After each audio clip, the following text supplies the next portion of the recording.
It's fun. Sometimes, there's two schools of thought. Do you want to have fun, or do you want your opponents to not have fun? Right? Singe is in the, I want my opponents to not have fun. So True. is Nunu. And True. sometimes that's all you want to do.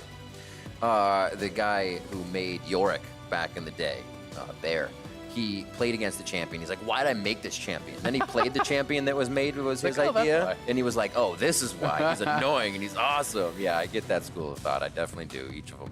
So Varus and Tom Kench picked up there for a safe bot lane. We saw the set in there, crowd getting ready for the punches coming through. And we have Aurelia on the other side. No, a Braum for your final pick here in first phase. Okay, so Braum MF as the bot lane against TK and Varus. We are assuming both of these first picks for the teams are going to be going top lane. There is potential for set to flex around. We saw Dardoch play it in the jungle. We have seen it played in mid in competitive play also. So it is a flexible champion, most likely going to be top against Aatrox. That is a matchup that I do think favors set, especially early. Aatrox has to revolve, the matchup revolves more around kind of poking your opponent out with Q, keeping your distance, because if you get into a committed brawl, set becomes so incredibly hard to beat. But Aatrox can have some pretty powerful team fights, as we do know. So can set. Going to be interested to see where CLG will be actually locking in Pobelter's pick, if they're going to save that for last. Here for his kind of debut back again with the squad. Victor, be a great time. A little Victor action. Victor was in that CLG championship for him. Throwback, Three games in a row, baby. It was, right? Yeah. Good year. We'll see. Victor has been played by a few of the mid laners around the spring split so far. We got a ban of Zoe for Counter Logic Gaming and Cloud9's final ban, 15 seconds. What do they feel is good here? Sven's going to feel good on Varus. Misfortune and Varus are in his last two games. That was a 6-0 and 6 Varus versus TSM in week 4, actually. So, riding a bike for him on that. I mean, Sven has had an incredible season, right? Yeah. Yes, his KDA did get ruined. He does have 2 deaths now, but still, obviously, he has been dominating pretty much every game. Gragas as the lock-in makes a lot of sense. You already have an AD solo laner, some powerful engage here. Alongside that now from the Gragas, it will be that mid lane pick saved for last year from Pobelter. Rumble left open, could be Rumble mid if C9 wants to be proactive, if they want to be aggressive. This is a pick that I think can get lane dominance and works so well, I think, in the current meta, largely because it revolves around team fighting around objectives. Rumble, that is the bread and butter for this champion, really does dominate in that regard. Isaac, looking at that game I just said at TSM week 4, they played Set, Varus, and Tom Kench, and Rumble was banned. So now they get to put Rumble in that composition, as they may have wanted to previously, and then Lee Sin. That throws everything off. It was Elise before, but whatever. It's still pretty neat. They're going back to something that feels great for Cloud9. Yeah. They played almost the same comp there in week 4. Tried and true, right? Yeah. I think that Varus TK is one of the most common combos down for that bottom lane. We see a lot of players like to go to that set. Something that Licorice is going to be very, very comfortable on. Yeah. Blabber on a proactive playmaker here. Vulcan can look to roam with the ultimate post 6, try to make plays alongside his jungler. Ooh. And Niski is going to be on this pick that can get lane dominance, that can sometimes push in your opponent, look to really take over in the team fight stage around neutral objectives. But Azir does have a pretty heavy range advantage. So for Pobelter, it's going to be mostly about keeping your distance, avoiding those electro harpoons, the Rumble E, and being able to poke down your opponent, dissuade him from being able to have access to that wave. Because if Rumble has easy access to the wave, he's going to have you under your turret constantly. And Azir really needs to kind of focus on poking Niski every time he's moving up into melee range of those minions to try to prevent that.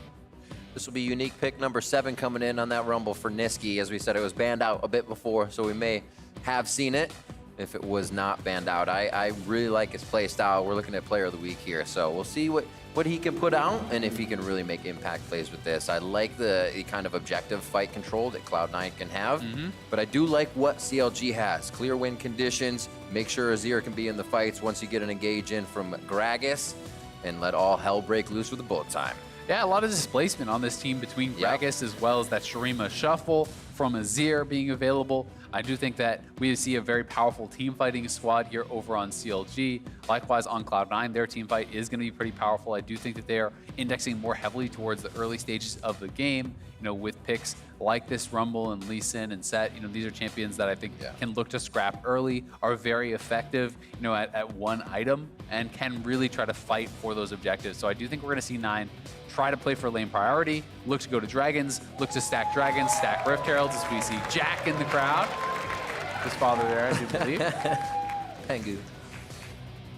All right, we are about to get into game 8 and 0. Cloud9 looking for that perfect first half of the split. The Counter Logic Gaming that is 1-4 in their last 5 games is now Pobelter takes the reins for this team from the mid lane to see if he can switch it around here in week 5. We are on the Rift.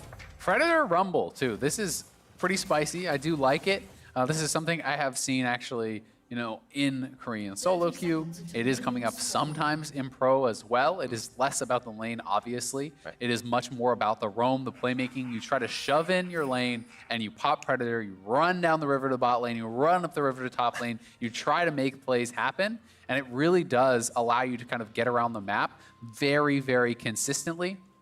He is also going to be playing both Water Walking and Celerity. So it's all about roaming up and down out of mid lane with this setup. And as everybody gets into position, let's throw it down to Pastry Time, who has a word with the coaches. I'm here with Weldon. Weldon, Pobelter coming into the squad very last minute. What was it kind of like bringing him into the team? I think Eugene's really plug and play. I think that he's got a lot of the, especially since he was actively coaching when he was not playing, he's got a lot of the current meta and like a macro perspective. So it's been a really easy week as far as And was there anything that you specifically worked on with him as far as integrating him into the team? Well, I mean, he hasn't been scrimming for a while, so he doesn't get the low ping scrims. So I think for him, it's just adjusting to that. All right, well, certainly, hopefully it was a good game today. Weldon, thank you very much for joining me. Back to the boys for the cast. Oh, that is a brutal start for Wiggly, as Licorice just straight up runs in level 1. So that was actually the Facebreaker start, the E start on set. Run in, you can clap them together with the little Raptors there. They spotted out where Wiggly would be starting. And Wiggly got nothing from that beginning camp. He loses his red, he loses his Raptors, and Pobelter's gonna get ganked here mid lane. Slow, and he's going to keep himself safe. No flash coming out from that. It doesn't look like there was too much used on the other side as well. Yeah, just a little bit of poke, so probably did just kind of have to E backwards. But this is going to be a 3-buff now, because Blabber crosses mid lane, gets a little bit of pressure. No time wasted in that move. It's not like he was hanging around the side brush. Quick gank mid, straight to your red buff. This is very, very efficient pathing from Blabber, and it's going to be an early advantage for him. We can see Wiggly went back to base very early on. It was actually pink wards. Off of one camp, Wiggly had to base, and yeah, he buys the pink wards. He can't afford anything else. He's heading up to those Krugs on the top side, but his red's gonna be gone. So, I mean, you can look to actually try to pull off some sort of a gank here, but I think he only got the one camp, just the wolf, so he won't even be level 3. So Wiggly might try to go to his opponent's blue now and hope that Blabber is looking for a reset and try to catch up in that way. But yeah, Wiggly level 2, 3 minutes into the game, he's gonna be feeling pretty sad. Well, luckily you have an Azir, likes to scale up. Don't have to do too much just now. Maybe you would like a gank in the next few levels. That can still help to take down a Rumble. Not the hardest to gank in the short lane there. He can just scrap shield away, but... It's tough though, right? Even if you can always say, oh yeah, we're scaling, but if you lose too much priority in the jungle, then all of a sudden, the invades are going to continue. All the objectives are going to be going your opponent's way. Licorice coming in, clearing out a ward, so Wiggly spotted. And again, still level 2, he has to pass to the other side of the map or wait for his Raptors to respawn. But Cloud9 has the timer. They could actually just meet him at his Raptors here, and I think Blabber's going to run straight up and find him. Oh, don't separate yourself from the Raptors. I thought he was actually going to get a Q in there just above. Go ahead and steals the big one. Oh, There's not going to be level too 2. much more for Wiggly. Still level 2. He's already 4 dead. minutes in. Leave the poor guy alone. Wiggly having a tough one. But we'll be able to go and get level 3 finally here. Blabber very far ahead in experience, very far ahead in farm, so going to be feeling great about the early levels. But you can see Pobelter doing well. This is what I was kind of talking about in this matchup. Nisqy can clear the wave very quickly, but when you move up into that minion wave, you're exposing yourself to the poke, the soldiers coming out from the Azir, and that is why Pobelter has that HP advantage. But Nisqy wanted to go for a reset, so he commits his health to actually just push out the wave, goes for a base, has the Predator boots now, so actually just going to TP right back. I wouldn't have been surprised to see him actually just Predator back the lane. That is a pretty common move, but he clearly wants to keep the pressure up and potentially deny some sort of a free recall there from Pobelter to kind of keep him with no mana in lane if he can. And you can see kind of the trouble it's causing for Stixxay and Smoothie. Sven and Vulcan keep pushing in, hail of arrows after piercing arrow, and it's just taking Stixxay down. He's about 20% HP right now and trying to farm under the turret. And I mean, that's one of the kind of the unseen costs of your jungler getting behind. Right. Is when Wiggly is this screwed in the game, as a C9 laner, he's not going to gank me. He can't do anything. Like, he just has to, be scared for so long. Because if you ever get counter ganked, you're so screwed when you're down 2 levels this early. So Cloud9, you can push with kind of reckless abandon. They have created leads from that as a result. On the bot side, on the top side, Licorice will be up a couple minions as he picks up the rest of these. Has expended his teleport, but things looking very good for them early on. 600 gold lead without a kill, and they're grabbing their first dragon here just shortly after it spawned. That's Sven backing as well on the bot side. He gets away from farm to make sure he can see everybody coming in. Predator boots are out now for Wiggly, so he can try to get some action onto the map. Top lane's going to be a hard gank with a shield coming up. Licorice could usually walk away from most situations, even at low health. And scrap shield for Nisqy makes him difficult as well, unless that flash is down to maybe make it a little bit easier to get him. Yeah, it is worth noting, though, that this is the nerfed Rumble. So this is the nerfed scrap shield, where it did lose, I believe, 20 shielding at rank 1. And because it is the thing that you actually skill up last, for almost the entire game, you have a scrap shield that is half as effective as it used to be. And that's why it kind of fell out of the perma pick ban that it had been sitting in. But, Wiggly farming his way back in this, now level 4, trying to stay relevant. He knows he needs to avoid fighting as much as he can. And this is one of those games where you just kind of have to have a strong mental. You need to be resilient. You need to not get too frustrated. Yes, your early game went very poorly. But guess what? If you can actually, slowly farm back in this, make one good gank happen, you can kind of catapult yourself ahead of your opponent. Don't have to worry too much about Ruin and Licorice on the top side. Just 2 bruisers going at it. So Wiggly knows maybe mid, maybe towards bot. It is 48 to 66 there, so there's going to be an ult discrepancy once Sven and Vulcan can hit 5 and 6 here. But Stixxay and Smoothie have actually been under the turret soaking it up, so they are 5 and 5. Yeah, fairly even as far as the experience does go. Blabber now, he's 6, and this is a very early 6, so they are going to look to base breaker, pull him in, but not going to connect. So that will be the end of that gank. If you could have clapped him up there, there is the potential to actually, flash behind him and ult him back into the team. These types of plays, but Pobelter, seeing Lee Sin top, does get a ward down on the Raptors, so gonna have to know that he will be tracked across the map for Blabber. The team should have information on him really for the next couple of minutes, and this means that CLG should not be vulnerable on this bottom side either, because they saw Blabber starting up the red. You should have the timings on this. Vulcan stepping forward. Does actually need 6. I mean, it's Abyssal Voyage. You're not going to be doing that in a fight. As long as you have your Chain of Corruption, they can start playing strong. And they push Stixxay back into the turret one more time. No eyes just yet on Wiggly, but they still feel safe to be here with a few wards pushed up into the jungle and 1 in the river there. Yeah, the CS disadvantage is kind of concerning, though. This early on, as we're going to have a pause, but it's a 22 CS advantage down on that bottom side. And what makes this more concerning for me is that Stixxay is actually going for the laning build, right? This is triple Dorans against an opponent who is actually, building towards a Blade of the Rune King, right? So when he completes that Blade of the Rune King, your gold is so much more efficient than that of the individual Dorans. It becomes, really, really powerful spike. Your first full item is going to be set back quite a lot by doing this triple Dorans build. So if you lose lane while doing it, it generally means your mid game is going to be probably even worse. So how do you see the fights kind of setting up here for Chronologic Gaming? We talked about a lot of displacement, but if you are behind, what becomes kind of your optimal setup? I think for now, for CLG, they just want to kind of play it slow and try to farm it out, right?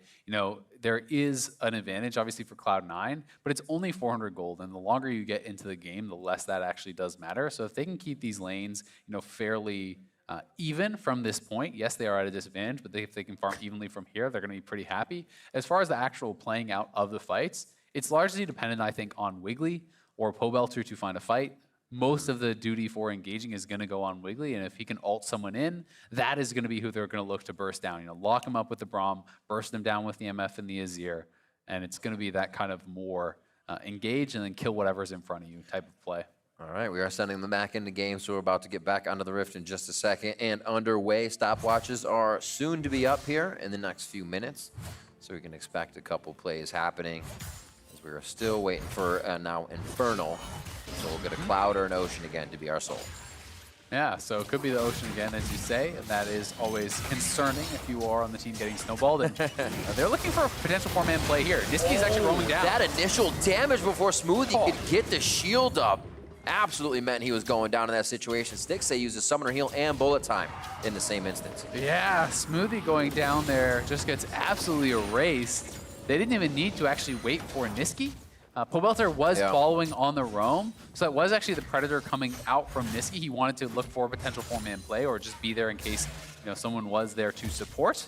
But they're able to get a pretty easy kill. First Blood goes over on a Blabber, who already had that jungle advantage. This does allow him to complete the Warrior.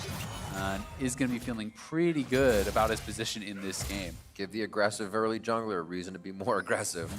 And to see where he goes with this one. Going to be towards the top side of the map. Licorice doing a good job clearing out some far side orbs. It's also worth noting, Blabber didn't have to expend anything. He just queued in, took the kill, wanders out, right? So it's not like Jungler life. And, all the hard work done by the bot lane, glory taken by the jungler. But it's not as though he had to expend flash or ultimate or anything. So he can very comfortably move up the top side, start this Rift Herald, knowing that he has everything ready for any potential turn into a fight that they might want to go for. And CLG, they may know that this is happening, but they're really not in a position to challenge. Top lane has pressure, mid lane, right now, you would favor the Rumble if it came down to that team fight, having the early equalizer, and Lee Sin is way stronger. All the pressure on the bot side and pretty much the rest of the map means no lane swaps have to happen here as Rift Herald goes down on top, and with just a minute left on Infernal. So really great timing on the map by Cloud9 here to have everything they want in position. Teleport should be coming up here in Licorice just in time for that fight as well. Having that TP available will be very nice, as you say, 30 seconds. And that is going to be the target for C9. Anytime you go for these types of kind of like brawly, earlier game focused type comps, you want to be snowballing objectives, because that is often how you're going to secure the late game for yourselves. Scaling disadvantages don't really matter that much if you're able to create an enormous advantage through the grab of a Dragon Soul and huge gold leads and these types of things. So CLG, when you fall behind with these types of comps and you have an Azir, it's like you want to play defensive and farm, but at the same time, you can only give up so much before farming no longer matters, before your scaling no longer is going to be enough to keep you in it. C9 quickly onto this Drake, as we thought it would be uncontested with the way they're moving around the map currently. Cloud will change the Rift, so it actually works in CLG's favor a bit. Yeah, it's not going to be the Ocean. Cloud very strong, but it is not just like that straight up combat power. You have your ultimate up more often. Move speed is very good. Don't get me wrong, it's a great advantage. But Ocean often just feels like auto win. Cloud is not always that. They do have some long cooldown ultimates though, which are going to be feeling pretty nice. Having that Cloud Soul, if they can pick up a couple of dragons for themselves. And they also have the Rift Herald available. So they want to look to make a play here, potentially grab a kill and turn that into maybe a first turret or something. But you can see how this matchup is getting actually pretty tough for Niski, right? He's just getting poked up every time he walks up to actually shove in that wave. Pobelter is there punishing him, and he's just focusing on pushing back the Rumble and then securing control of that wave. Pobelter nearly the highest CS in the game compared to Zen's bot lane. Rift Herald's going to go out and try brush, and they're going to be getting this one hard. It's still got 3 plates, so you're going to see 1 plate up after Rift Herald hits it.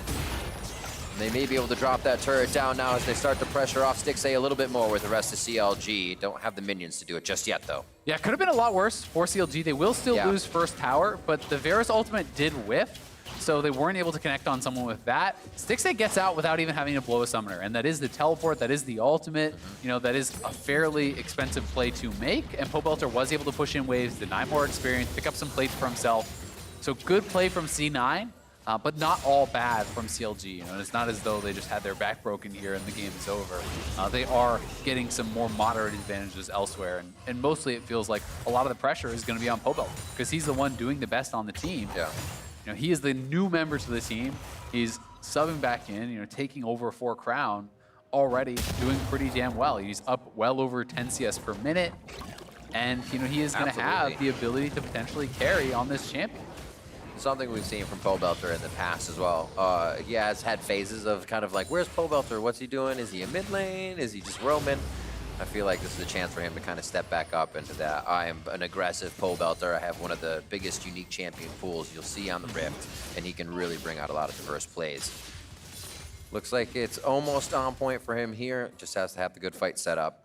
C9 has been avoiding that and creating their own fights that are working. I love the use of Rift Herald towards the bot side of the map. Sven, get that power into a different lane. Let Vulcan start to roam a little bit more as well and get Sven even bigger. Yep, exactly. They just drop that Rift bot, then they make the swap happen. Licorice goes down towards that bottom side in the extended lane against Ruin, where he's going to feel pretty comfortable.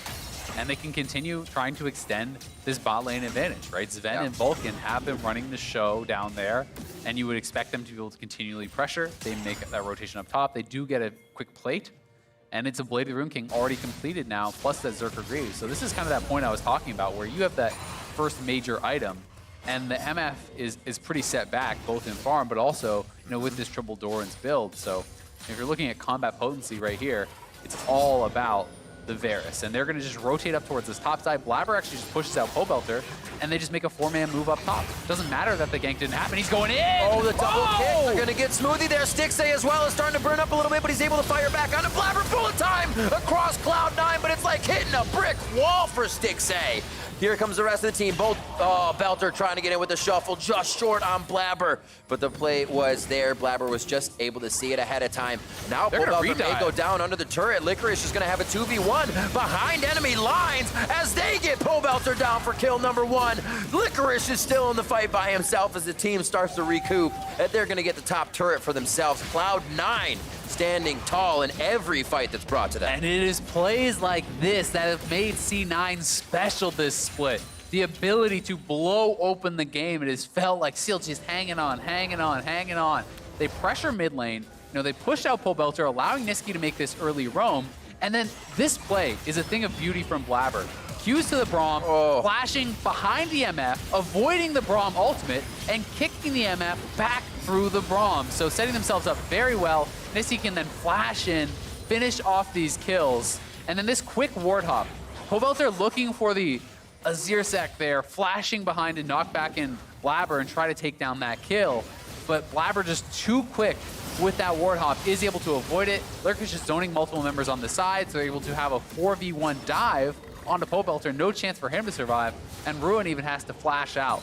Now over a 4,000 gold lead with the 2 dragons, 2 towers down, Cloud9 in full control. C9 making all those champs look unkillable. These are the times you're like, I'm going to go in and play that champ, and then you just die over and over. You're like, how did they do it? How do you just stand in a bullet time? Well, it's a lot of work in the early game that they did, a lot of aggression and pressure they kept on the bot side, and it is just not allowing CLG to fight more formidably at this point. And it's knowing your limits, right? It's knowing exactly how much you can withstand, when you have to expend those cooldowns, where to use the abilities, what angles you can actually successfully engage from. And this is one of the things with Cloud9 where they make what looks like a pretty crazy aggressive play, but they go for these types of plays all the time. So they have so much more experience than a lot of the other teams in the league. And as a result, are going to know their limits better, are going to know what can be a successful dive every time, even if on paper, it's looking pretty risky. 4-0 as Rift Herald hits the 2nd tier turret in mid, a very nice equalizer. Cooks down Smoothie and almost takes him out as he's locked in place, and now C9 can choose to stop or go forward, and it's going to be to push some more waves and get the Drake. Yeah, they're just going to grab the dragon. So, you know, that is a really nice setup. Sven nails the ultimate this time. Nisqy just layers his equalizer over top. And yes, it is unlikely that you will kill them there because you don't have your flashes and everything to dive. But that's not actually what they were looking for. Exactly. They're pushed out, they lose their tier 2, which means they're also ceding control of the Dragon Pit. 3rd straight Dragon for Cloud9 at 17 minutes. They're looking at potentially a 22-minute Soul with a monumental gold lead.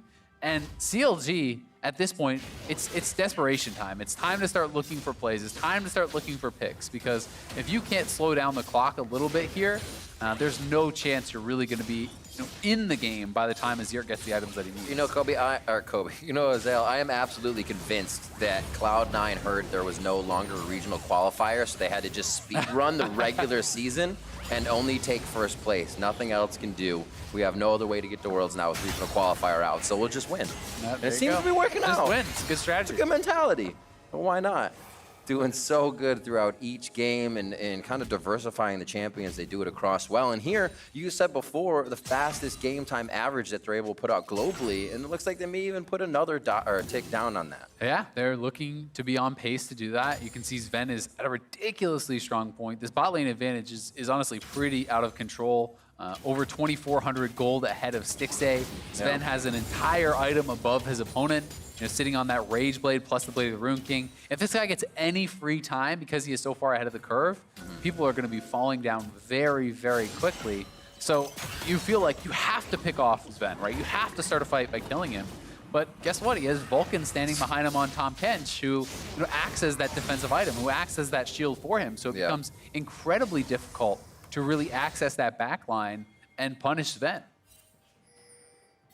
Looking at where the waves are getting pushed up here. Mid lane slowly being carried up. Sven's actually holding position there.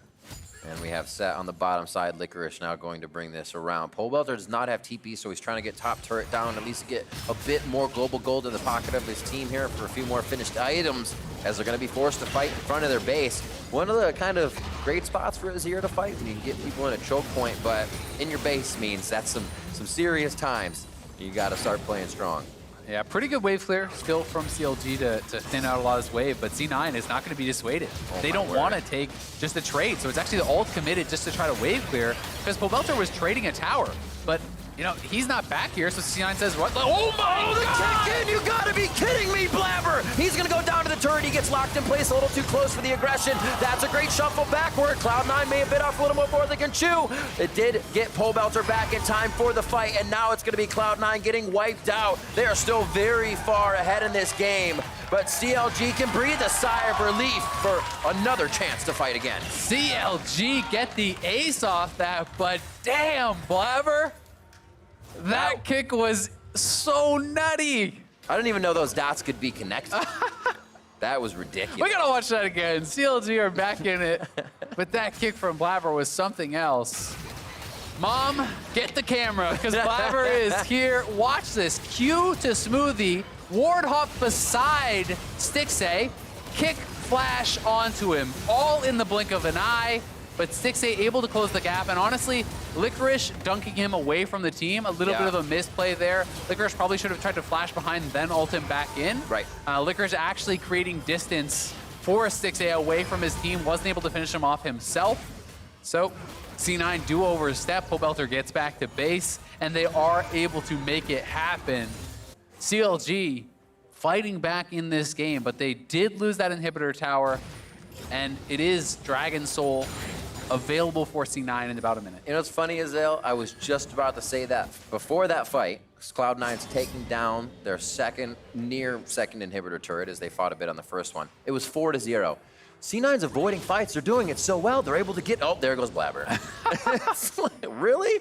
But you can see how they kind of did change the pace of their game. They had been taking things very methodically, orchestrating around the fight so to not get aggressed on, and then they said, let's pull the trigger, we can do it. I mean, that's the thing. When you want to play on the knife's edge, when you want to go for these really aggressive plays, that could have potentially been a game ender if they actually kill them all there, right? If you instantly kill Stixay and you make that fight happen, you are also going to take the bad end of some of those fights where your opponents outplay you, where opponents, are able to react properly. So those are the risks that you have to be willing to take to really make it happen. But CLG punished Cloud9 this time around. They are now down just over 3K, but that is a much more manageable disadvantage. And if they can actually stop Cloud9 from grabbing this dragon, maybe they can make something happen. Oh, that's a lot of damage to start off onto Licorice. He's going to have to throw the shield out to start this off, and that means the fight. So Cloud9 is not starting on their own terms. CLG is. Equalizer's behind, and that's not going to cook too many up. It just welcomes Counter Logic Gaming to the next portion of the fight. Ruin getting a bit of fire on the back feathers there, but he is going to stay safe as they walk up with a minion wave. And now what is Soul spawned in the den. Yeah, C9 have a really strong four-man squad, so they're still just going to move towards it. This should be gone before CLG can respond. But can CLG chase them down? Because Pobelter is here on the side. He has his ultimate. Can he make the shuffle? Oh, they see him right around the corner. Chain of Corruption comes out immediately, and that's going to be an instant kill with a Blade of the Rune King active coming out from Sven. The kill goes over to Niski, and now they chase CLG away. A quick lick from Vulcan to slow down Smoothie. All the way through goes Blabber, and he gets devoured up for safety. Looks like they'll be able to finish off the kill now on to Smoothie. Here's the TP. As they move through, it's a never-ending fight. Cloud9 is relentless once they start, and the fuse has been lit on this one. They're not going for the base. They're going for Baron. Yeah, that's Soul, and that's going to be Baron too. Licorice, honestly, a little bit lucky that his team is that far ahead to bail him out of that situation, because I do think that's two pretty poor ultimates back-to-back. Yeah. Licorice really gave one away there in that mid lane, but Cloud9 in the 4v5, so strong, able to push out their opponents, grab the soul, get additional kills, and take the Baron 6,000 ahead. 4 Dragons to 0. So here's the 4v5 one more time. CLG know they need to chase for it. They needed to contest. So Pobelter is going to look to make it happen. It's a tough situation because he knows he's spotted on the pink, but also if you don't go in there, you have no chance of chasing them down. The game's probably over anyway. Yeah. So he's going to go for that low percentage play. Doesn't work out though, but Niski able to chase down multiple members, roasting him up. And as the TP came in from Licorice, with Wiggly going down, there was no chance CLG could actually stop the Baron play here. Wiggly still finding a way to get those items under his belt, though, which is huge for him this game. With the start that they had, Counter Logic Gaming definitely holding in. And against Cloud9, they've been able to stave off the first attack towards the bot side, but there are many more to come, and it will test Counter Logic Gaming. We've got to see how well can you withstand the siege. Because Cloud9, the trend this split has been first Baron, they end the game. We'll see, can CLG hang on? It is quite early in the game. They still have very good wave clear. You know, with this Azir as well as the MF. Gragas actually one of the best junglers to help out with that too, you know, throwing the barrels in. But one mistake can mean game ender here, and we know that Cloud9 have the confidence to look for those types of risky plays, as evidenced by really this whole season. Blabber looking to make sure nobody flanks around the team. He's staying far off on the side, also able to help Licorice if they need it. And a few ultimates are just going to deter Counter Logic Gaming from staying under the turret. Nice devour on his Ven as they keep him safe. And Cloud9 just working multiple points of the map right now. They are going to have a minion wave crashing in towards the bottom side. That inhibitor's not up yet, or down, I should say, but those minions are still pushing in. Yeah, they were trying to use that same combo that they used mid lane earlier to push them back out. Zven drops the ult, then Equalizer over it, but they actually, you know, really only got the Equalizer onto Smoothie, and Niski was pretty late on dropping it, so didn't get much out of it. A little bit of an execution error there, but they have Blabber pushing in mid lane. No one is answering Blabber right now, so turret damage going to be happening. Zven just steps up with Vulcan behind him. Smoothie goes in, Glacial Fisher forward. That shift's not going to hit anybody. Emperor's Divide is just going to fizzle out. Stixay has no room to do anything. He's low on health, and he's going to be found by Blabber on the backside. Now 3 members of Counter Logic Gaming, no 4, try to find solace under their turret, but they're all going to go down one by one. The Quadra possibly coming up now for Blabber. Connect the Q, but it's a quick lick coming in from Vulcan on the bot side. Beautifully done as they take down the inhibitor. Cloud9 will be onto the Nexus turrets, and the perfect halfway split of 9-0 for themselves in Spring is going to happen. They have a lot of games to go until it's 18-0, but they are looking great as they start off halfway in Spring 2020. Cloud9 take the Nexus over Counter Logic Gaming. 9-0, 26-minute win. Who can stop this team, Riv?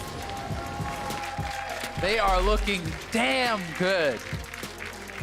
Able to snowball that one incredibly.